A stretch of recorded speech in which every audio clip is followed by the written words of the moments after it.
Aquí estamos con el escritor reconocido, el escritor piurano, suyanero específicamente, peruano, Genaro Mazavera. Nosotros somos alumnos de la Universidad Nacional de Piura, de la carrera de Lengua y Literatura de segundo ciclo, y somos parte del Club Tintas y Letras del Mundo. Nos encuentran en Facebook, Instagram y YouTube. Y aquí estamos para hacer la entrevista al escritor, y nuestro compañero Carlos va a empezar a hacerle unas preguntas. Bueno, un gusto, muy buenas tardes. Comenzaré con la primera pregunta. ¿Cómo nace la vocación por escribir? Bueno, yo esta vocación la he experimentado desde la niñez, ¿no? O sea, yo he tenido la suerte que desde niño, yo he vivido en la Tarapacá, ustedes son de Sullana, ¿no? Sí, sí. Ya, yo he vivido en la Tarapacá en la cuadra 5, a 2 cuadras de la iglesia. Y ustedes saben que la biblioteca, cuando yo era niño, quedaba ahí a 2 cuadras nomás de mi casa. De tal manera que de niño fui un aficionado, un concurrente asiduo a la biblioteca, ¿no? De tal manera que tuve la suerte de aficionarme desde niño a los libros. Y ahí tuve la suerte que en mis lecturas hubo un escritor a mí que me influenció mucho, ¿no? Que fue este escritor ruso, Alexander Pushkin, ¿no? Sus cuentos me motivaron muchísimo, me iniciaron, podría decir, en la comprensión de lo que es realmente la literatura, ¿no? Yo creo que esa fue mi primera influencia importante que tuve, que me ayudó a definir mi vocación literaria, ¿no?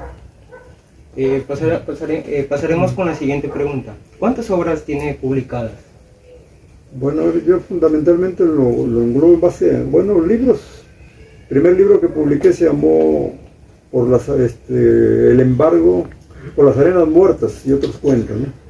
Luego publiqué El relato de la frontera, luego otro libro, La justicia y patrocinio. Después hemos publicado La dama del estuario. Después he publicado una serie de mitos de Piritumbes, esta novela última, La gran piedra luminosa, ¿no? De tal manera que sí, más o menos yo creo que es un conjunto de 10 libros más o menos, ¿no? Una de sus obras más importantes y conocidas es Relatos de la frontera. ¿En qué se basó para poderla escribir? Es producto de una experiencia como profesor, ¿no? Yo soy profesor y mi primer trabajo, mi primero en el Estado, ¿no? Porque había trabajado en cuestiones educación en instituciones particulares, ¿no? Pero oficialmente así por el Estado ya una carrera pública fue en la frontera, ¿no? Ahí trabajé casi como 5 años. Entonces esos cuentos son producto de esa convivencia ahí durante varios años ahí como profesor en este sector de acá de Pampalarga, ¿no? Ahí, por ejemplo, producto de esa compenetración con la gente, con ese ambiente, ahí salen muchos cuentos, ¿no? Ahí sale, por ejemplo, Los tres amigos, los tres consejos, Relato de la justicia de patrocinio. Ahí también es parte de esa convivencia, también este relato, el ensalce, el canto del Guacabó, ¿no? O sea que fue producto de una experiencia como profesor en la frontera. ¿Y cuánto tiempo demoró en redactar sus libros? Bueno, generalmente ese libro, bueno, por ejemplo, yo recuerdo que ya cuando trabajaba en la frontera yo lo escribía, ¿no? Debería pues un año más o menos en escribirlo, ¿no? Sí. Bueno, le doy pase a mi compañero. Sí. Muchas gracias. Ya. Mucho gusto. ¿Qué tal? Leeré las siguientes preguntas. La primera es, usted en Relatos de la Frontera, ¿por qué solamente reúne 3 relatos? Como por ejemplo, Relato de la Frontera, El canto del Guacabo y el ensalce. Bueno, yo siempre he tenido una de mis cualidades que tengo es que me gusta sintetizar, ¿no? No me gusta escribir muchas cosas, sino tratar de que la experiencia yo las concreto en determinados cuentos, ¿no? Y ya si ya vuelco mi experiencia en un determinado relato, ya no, ya general, ya he tenido para escribir muchas cosas de la frontera, ¿no? Pero he considerado que con eso sintetiza lo fundamental de mi experiencia ahí durante los años que trabajé en este sector de Pampa Larga, se llama ese. Claro. Sí. ¿Los relatos se encuentran en el mismo universo que usted ha creado? No te entiendo cómo esa pregunta. Si usted, lo que usted ha escrito se encuentra donde usted mismo lo ha escrito, o sea, En el en mismo, el mismo ambiente. Ajá. Y claro, lógico, que ese es producto de los años que yo viví ahí. Claro que no es un reflejo fiel, porque el escritor siempre crea, ¿no? Claro. Por decirte, pues, a ver, por ejemplo, el canto del Huacabó, por ejemplo, ¿no? Ahí hay muchas cosas, pues, que uno le cuenta, el producto de la experiencia, ¿no? Que a mí me impactaron, por ejemplo, la creencia que tiene la gente en los pájaros agoreros, ¿no? Que a mí me impactaron mucho, porque personas, pues, que canta un pájaro y ya dicen que alguien se va a morir, y efectivamente alguien se muere, ¿no? Entonces es producto de la cultura, Claro. que hace que ya las cosas sucedan, ¿no? Sí. La misma mente de las personas, ¿no? Condiciona ya que a eso se concrete en la realidad, ¿no? Entonces, por ejemplo, eso es un hecho. Otro hecho fue, por ejemplo, esa experiencia que narro ahí de ese militar, ¿no? De la Guardia Republicana, que sufría de alucinaciones. También fue una experiencia que lo conocí, fue un hecho real.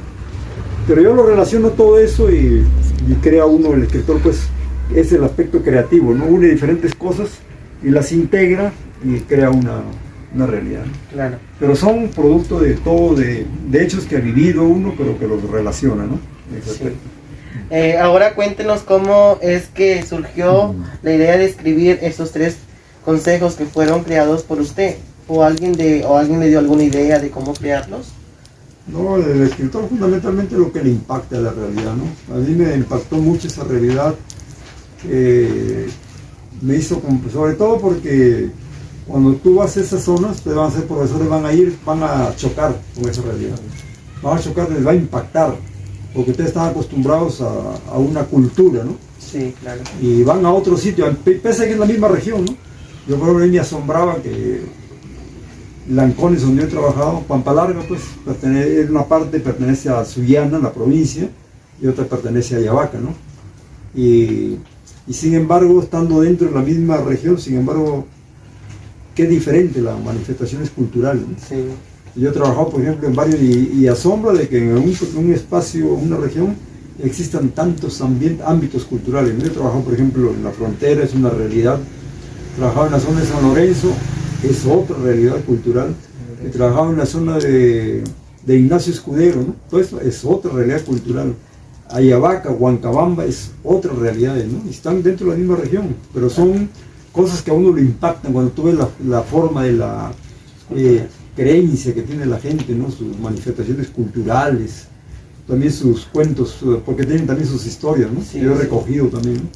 Entonces, en ese sentido, eso es lo que te impacta. Un escritor se caracteriza porque tiene sensibilidad, y la sensibilidad, digamos, que a uno lo impacta, eso es lo que te obliga y te impulsa a escribir, ¿no? Cosas que, por ejemplo, me pongo a pensar, ¿cuántos profesores han pasado por la frontera? Miles, Sí. pero nadie ha escrito sobre la frontera, ¿no? Entonces lo que tiene la sensibilidad, que le impacta esa cosa que considera de que es algo importante, algo valioso, y que es necesario rescatar esa manifestación, ¿no? Entonces, en ese sentido, eso es lo que impulsa a un escritor a escribir, ¿no? No es porque alguien le dice, oye, escribe sobre esto, ¿no? Porque una cosa que a ti te digan que escribas, nunca va a ser una cosa que valga la pena, ¿no? Claro. Pues tiene que ser algo que tú sientas, que nazca de un impulso interior, ¿no? Así como funciona la literatura, ¿no? Ya. Sí. Mucho gusto. Ya. Aparte de los relatos que dice que usted para escribirlos se ha inspirado en su entorno, ¿hay alguno que eso para usted no es personal, como que a usted le haya pasado? Todos, generalmente las cosas que uno le escribe, y las cosas precisamente que gustan a la gente es porque uno las ha sentido. hasta puede ser producto, por ejemplo, de una lectura, ¿no? Por ejemplo, este cuento, ¿no? Por ejemplo, La Dama del Estuario, ¿no? Este puede ser producto de lecturas, ¿no? Porque como un escritor, pues siempre, digamos, es producto de sus lecturas, ¿no? Y uno pues tiene que leer de todo, ¿no? Y una de las cosas, además de las cosas generales de filosofía, crítica literaria, de historia, de todo, uno también tiene que leer cuestiones de histórica, ¿no? Cuestiones de su país, del mundo, de su región, ¿no? Y yo leyendo, por ejemplo, historia regional, hubo una personalidad que me impactó mucho, que fue el personaje que es protagonista de este cuento mío, ¿no? Este relato que se llama La Dama del Estuario, ¿no? Que fue una dama que vivió en los últimos años de la colonia que en Piura, los primeros años de la República. Y me impactó su drama personal, ¿no? Porque siendo una mujer, ella se llamó Josefa del Amo Farfán de los Godos y Castillo, ¿no? Y como siendo una mujer atractiva, una mujer adinerada, su padre era dueño de todas las haciendas que abarcaban desde Sullana hasta la frontera con el Ecuador. Ella heredó, ¿no? De su padre y de su madre, ¿no? Ella fue heredera de todos esos yacimientos de Labré y Pariñas. Pero sin embargo, eso más bien a ella la hizo presa de un primo lejano que era casado y la hizo su amante, la aficionó a la bebida para despojarle de sus tierras. Y una mujer que pudo tener un buen destino, pues muere más bien borracha, una borracha consuetudinaria, ¿no? Entonces, por ejemplo, a mí me impactó con tal fuerza que escribí este relato, ¿no? Me ha dado muchas satisfacciones personales porque a mucha gente le gusta, ¿no? Entonces, en ese sentido, todas son cosas producto de la experiencia personal de uno, ¿no? Pero sí hay cosas más también, lógicamente, que quizá producto de una experiencia más íntima, ¿no? Aquí también hay un cuento que se llama justamente Posesión, ¿no? Es producto también de quizá una cosa mucho más personal, ¿no? Un vecino que tenía ahí que era abusivo con su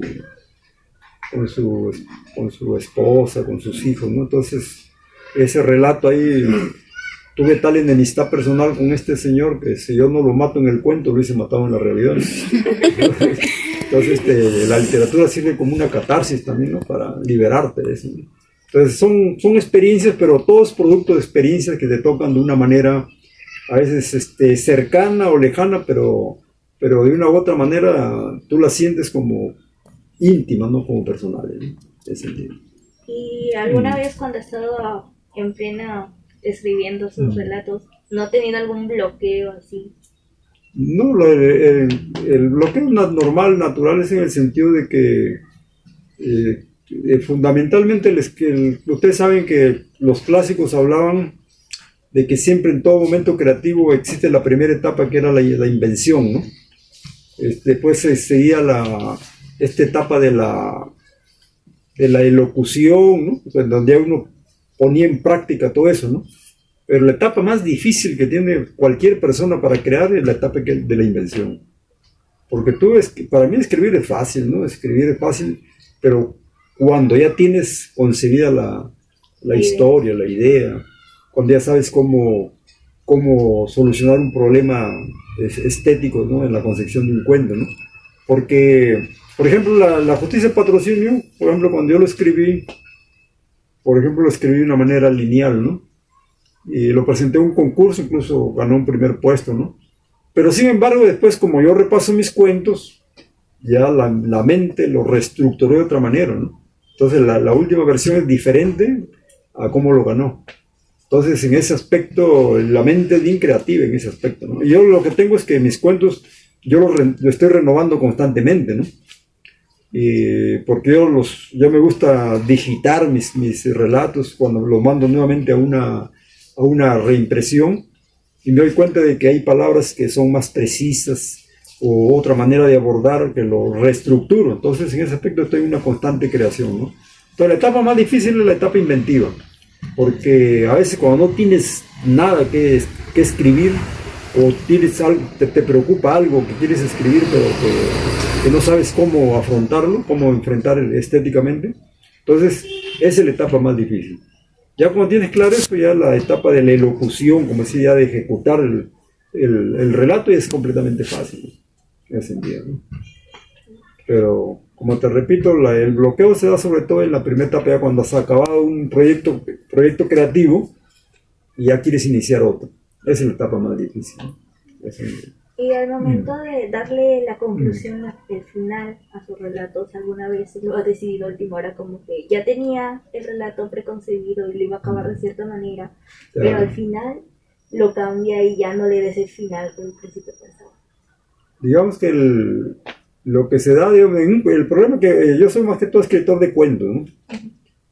Recién esa novela que está ahí, es novela de ciencia ficción, esa recién es mi primera novela. Yo más me muevo en el relato corto. Es para mí el más difícil, es donde más pones en ejercicio tu capacidad creativa, para mí.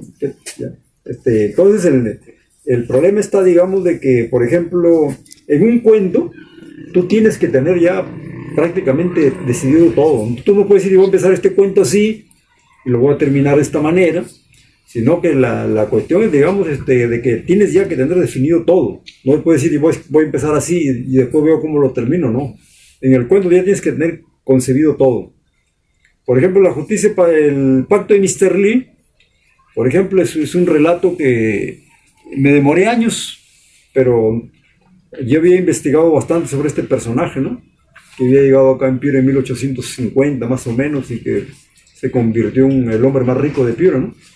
Pero, sin embargo, no sabía cómo terminar la historia. Y ese era mi problema, ¿no? Años, ¿cómo lo terminé? No podía terminarlo. Y no podía concluir, lo escribía, tenía ahí los apuntes, hasta que al final, ya cuando tuve el final, recién ya pude concluir. El cuento, si no tienes un buen comienzo, un buen final, no puedes, digamos, hacer nada, ¿no? Tienes que tener bien definido todo eso. Eso es lo que te podría decir, ¿no? En el cuento ya tienes que tener tú definido el comienzo y el final. Si no, no hay cuento. Tiene toda la Sí, ahí se ve. le doy paso a mi compañera. Mi nombre es Marjorie y yo le quería preguntar, para usted como escritor, ¿qué es un bestseller? Bueno, bestseller, el primer tema son, a veces, hay dos situaciones ahí, ¿no? El bestseller es producto muchas veces del marketing, ¿no? Y ahora en esta etapa actual, muchos, fundamentalmente, por decirte, hoy incluso el aspecto más artístico de la literatura está dejando de lado, ¿no? Más tú te das cuenta que ven a un personaje que es mediático, inmediatamente lo hacen escribir su libro, lo promocionan y tiene éxito de ventas, pues, pero artísticamente pues es algo que en la historia de la literatura no va a quedar, ¿no? Entonces en ese aspecto, pero hay bestsellers que sí han tenido esa suerte de que han sido éxitos de ventas y han sido grandes obras literarias, ¿no? Por ejemplo, El viejo y el mar, ¿no?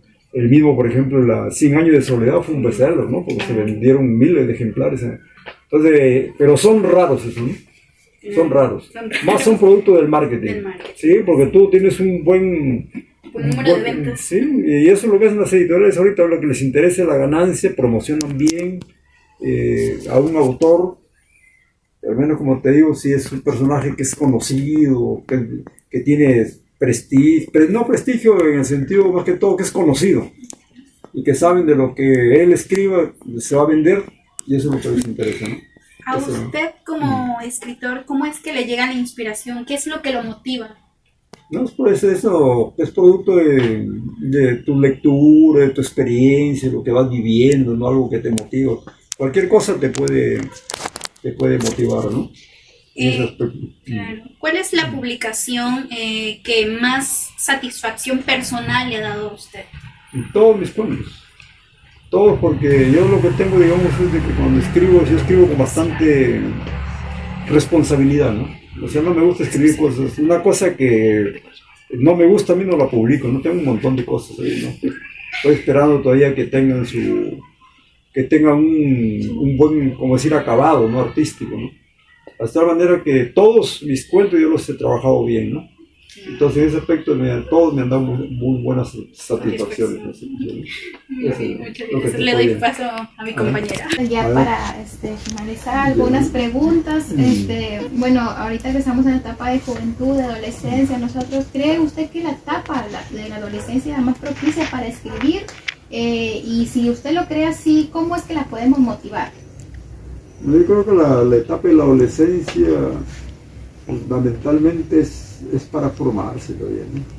Porque para escribir se necesita bastante nivel de lecturas, bastante experiencia, ¿no? Claro que hay uno que ha leído de pequeño. Bueno, pues mi primer premio lo gané pues cuando tenía 20 años, ¿no? Entonces, de tal manera que, digamos, pero es producto de varias lecturas, ¿no? O sea que uno cuando es adolescente, yo creo que fundamentalmente es, para ser un escritor tiene que ser lector primero. Quien no lee es difícil que escriba, ¿no? Es imposible. ¿Quién puede escribir sin haber leído? Exacto, ¿no? Entonces la lectura es la mejor universidad que tiene la formadora del lector. No existe universidad en el mundo que forme escritores. La universidad que tiene un escritor es la lectura. La lectura es la principal escuela, ¿no? Pues tú ves doctores que van a universidades de prestigio, pero que no escriben, ¿no? No, exactamente. No escriben. La universidad lo que te puede hacer es tener la suerte de que encuentres buenos profesores que te pueden decir, lee esto que es importante, estas obras son fundamentales. Eso sí te ayuda bastante. Si tienes buenos profesores.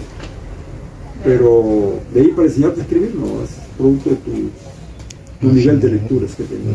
Exactamente. Y por este caso, la sociedad y las autoridades, ¿cómo es que podrían promover la lectura? Porque ahorita se está viendo que más bien hay un bajo nivel de lectura en los jóvenes, en los adultos, ¿no? O sea, más hay también libros virtuales, pero están dejando de lado los libros físicos también, y están dejando de lado esta motivación, ¿no? Este hábito que tiene uno que poseer, que es la lectura. ¿Cómo es que las autoridades y la sociedad pueden ayudar a fomentarlo? Bueno, es bien difícil, ¿no? Difícil porque las autoridades no tienen primero un nivel lector, ni saben ni ven la importancia que tiene la lectura. Tenemos la desgracia de que los que entran a gobernar son gentes audaces, tipos audaces que digamos, saben de que existe pues un desconocimiento público de lo que es la cultura, y después vemos que tenemos autoridades pues que son producto de nuestro nivel cultural, ¿no? Desgraciadamente vivimos en un ciclo vicioso, ¿no? Porque para tener buenas autoridades necesitamos gente pues que tenga una capacidad crítica, ¿no? Y desgraciadamente pues y ahorita vemos, por ejemplo, concursos de reinados, concursos de miles de cosas, pero menos de poesía, menos de lectura, y bueno, estamos... Entonces esa es la lucha que tienen que hacer, ¿no? Y el profesor pues está en una gran lucha titánica precisamente para hacer que sus alumnos lean, ¿no? Pero también el problema del profesor, hay que profesores que no leen, porque cuando un profesor que lee, basta de que hable con sus alumnos, les transmite el amor por la lectura. Un profesor que lee es el mejor motivador para leer. Y lógicamente los padres pues a veces no pueden, a veces en una casa no hay libros, ¿no? Pero los padres tienen también su cultura, digamos, tienen sus historias, que si el profesor las explota, puede hacer de que se incremente el diálogo entre padres y hijos, ¿no? A través de lo que ellos conocen, ¿no? Porque en mi casa, por ejemplo, tampoco había libros, pero en esa época pues los padres se acostumbraban a dialogar con los hijos, contar historias sobre historia del pueblo, ¿no? Sobre los compactados. Yo cuando escuché el compactado ahí, que vivía cerca, yo vivía en la Tarapacá, pues ahí estaba la casa de Mr. Lee. ¿Usted conoce la casa de Mr. Lee? No, la verdad es que no. Son de Suyana, ¿no? Tienen que leer en cuenta, ahí queda por la Plaza de Armas, ahí está el Club Unión, esa ha sido la casa de Mr. Lee. Esa ha sido la casa, y ahí se hablaba de que ahí vivía un gringo compactado, y uno de pequeño lo alimentaba esa historia, ¿no? la cuestión de los duendes, la cuestión esta yo recuerdo que hablaban hasta del ¿cómo le llaman? El mondongo que rodaba, pero entonces que te asustaban y te despertaban la imaginación, ¿no? Y es donde se desarrolla ese amor por las historias en tu hogar. Y eso es el proceso de incentivar, ¿no? Que los padres conversen con los niños, ¿no? Claro. Es el primer punto de partida para que los niños se empiecen a interesar por las historias, ¿no? Por los cuentos, ¿no? Y después ya viene la cuestión escrita, ¿no? Exacto, entonces ya le iba a hacer esta pregunta, que si usted cree que un docente que escribe, así como usted puede descubrir nuevos talentos, pero parece que ya me la respondió, no puede. Claro, sí, yo por ejemplo, yo he tenido la suerte que cuando yo he tenido alumnos que son escritores, ¿no? Sí, porque les debo motivar. Hasta yo trabajaba en la vespertina de Salaverry, una señora que escribía, 2 señoras, y muchachos también jóvenes, que ya hay varios ahora que están escribiendo, que me escriben, que son así mis alumnos en la vespertina, ¿no? Pero el problema existe, se puede siempre incentivarle, ¿no? Pero como te digo, basta de que tú les hables de literatura y ya se contagian, porque te ven uno transmite eso, ¿no? Pero si tú no sientes eso, pues es difícil. Yo recuerdo, por ejemplo, que yo cuando enseñaba, por ejemplo, tenía esa cuestión de, por ejemplo, yo me ponía, por ejemplo, vamos a mis alumnos les decía, vamos a hablar, por ejemplo, de Abraham Valdelomar, ¿no? Les hablaba sobre su vida, qué corriente había pertenecido, y vamos a aprender un poema. Yo escribía, por ejemplo, mi infancia, tristita, ¿no? Mi infancia que fue dulce, serena, triste y sola, se deslizó. Y yo me volteaba, los alumnos estaban con la boca abierta, el profesor dice que ese es mi mundo, ¿no? Ese es mi mundo. Y decían, no, pero bueno, están con su cuadernito, ¿eh? Es que es cuando tú lees, ya pues algo que se te hace una segunda naturaleza y es algo para ti perfectamente normal, ¿no? Y eso contagia a los alumnos, ¿no? Yo también tuve un profesor, tuve la suerte de que había un profesor que vivía cerca de mi casa, ¿no? Que era el profesor Augusto Juárez Cian, que era joven y egresado recién de la Cantuta. Ese hombre sentía la literatura, pues, ¿no? Y él enseñaba lecturas literarias, entonces te transmitía, mira. Y era un profesor que lo han venido a revalorar después, ¿no? Porque somos racistas, como era un profesor bajito, de rasgos indígenas, ¿no? Y yo estudiaba pues con alumnos que apellidos que eran hijos de hacendados, ¿no? En Salaverry, ¿no? Entonces se burlaban de lo minimizaban, ¿no? Pero era un hombre pues que te transmitía la literatura, ¿no? Muy bueno, te hacía sentir la literatura ese profesor. Entonces, mira cómo te ayuda, ¿no? Porque tú cuando eres adolescente dices, ¿por qué que una obra tanto lo va a impactar? ¿Cómo te transmitía, por ejemplo, la novela María? Por ejemplo, las obras, por ejemplo, de Dostoyevsky, ¿no? Crimen y Castigo.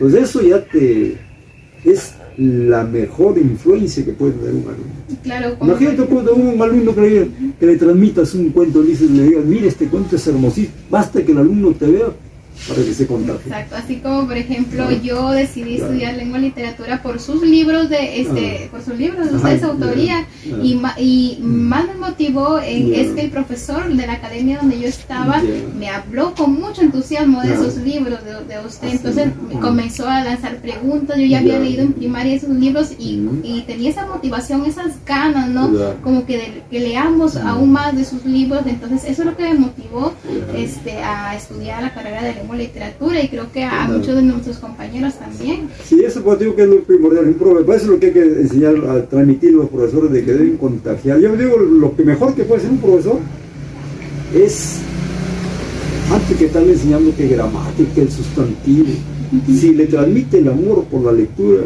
ha transformado ese chico. Exactamente. Porque un niño que lee, un joven que lee, ya le cambiaste todo el chip.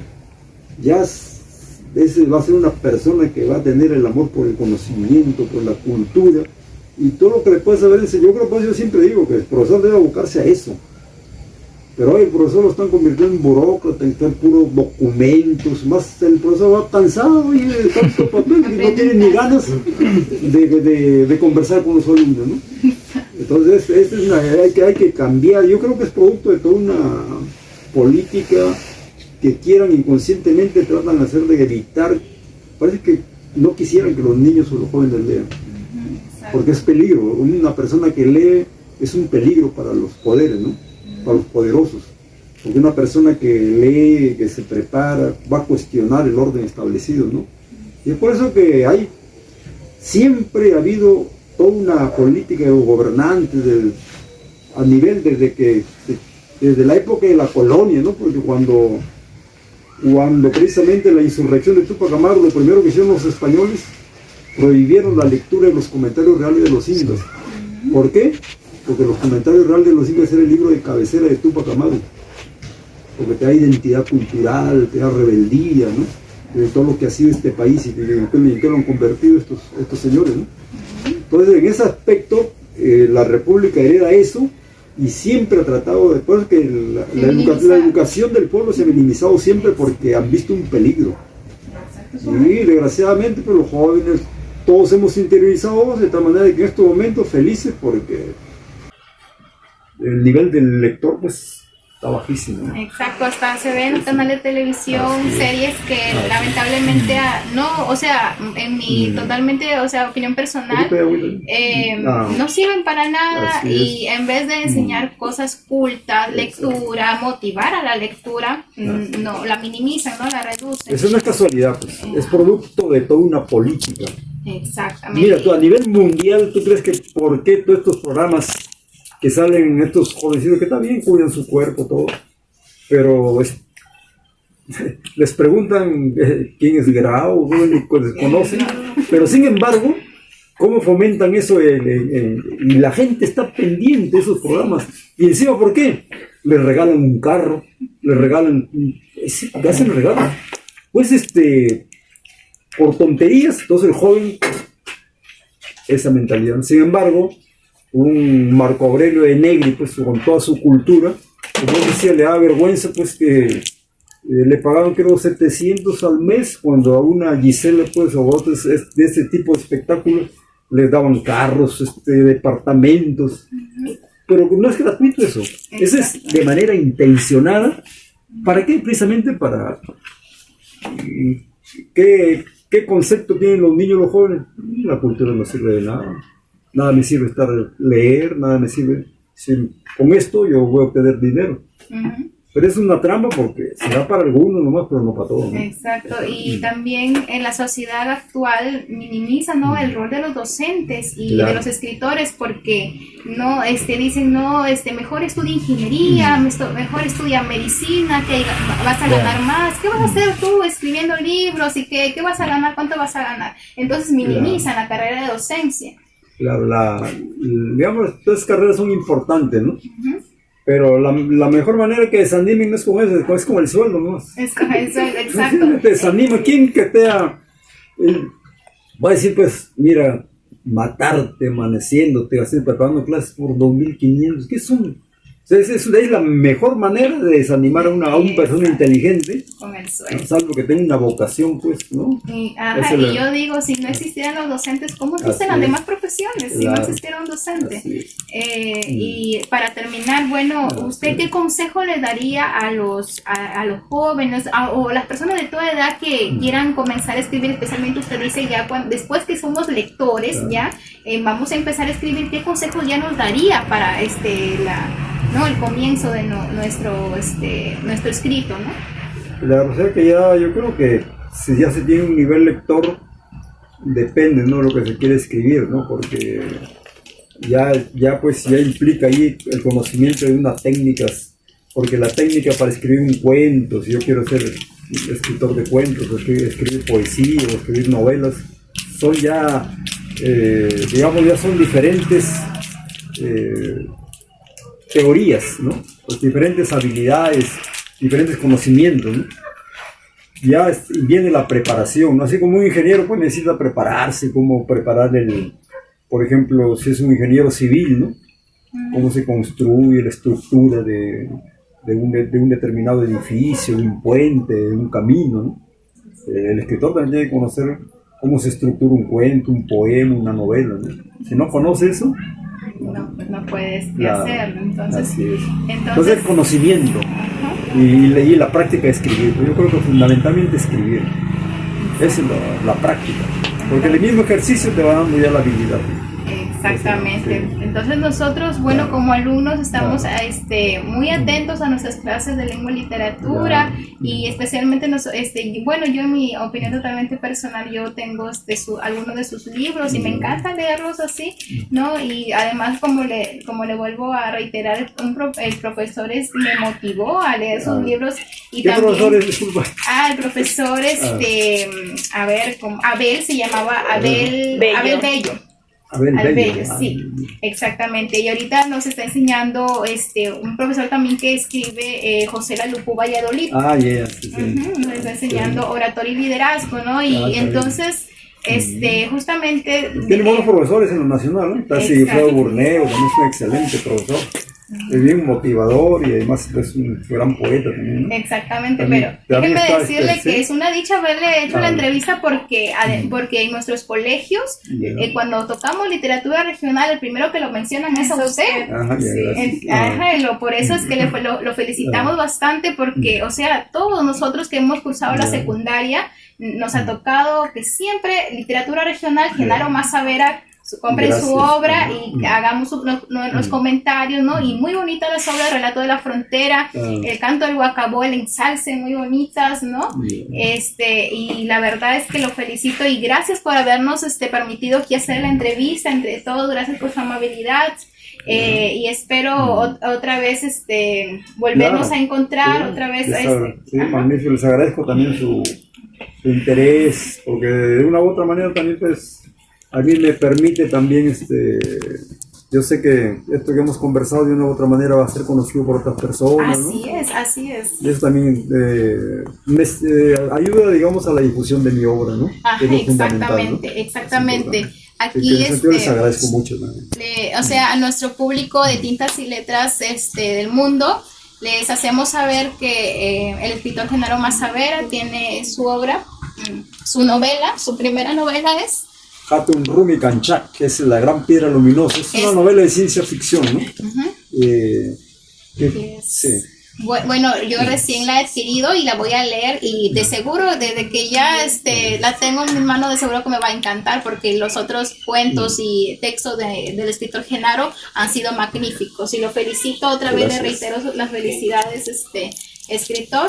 Y muchas gracias otra vez. Aquí nuestros compañeros le agradecemos también. Claro, ¿verdad? Y también un plus puede que, ¿sabes? Tú eres hija de una persona que yo quiero mucho, porque ha sido de izquierda, ¿no? Y tu papá pues ha sido un dirigente de izquierda connotado, ¿no?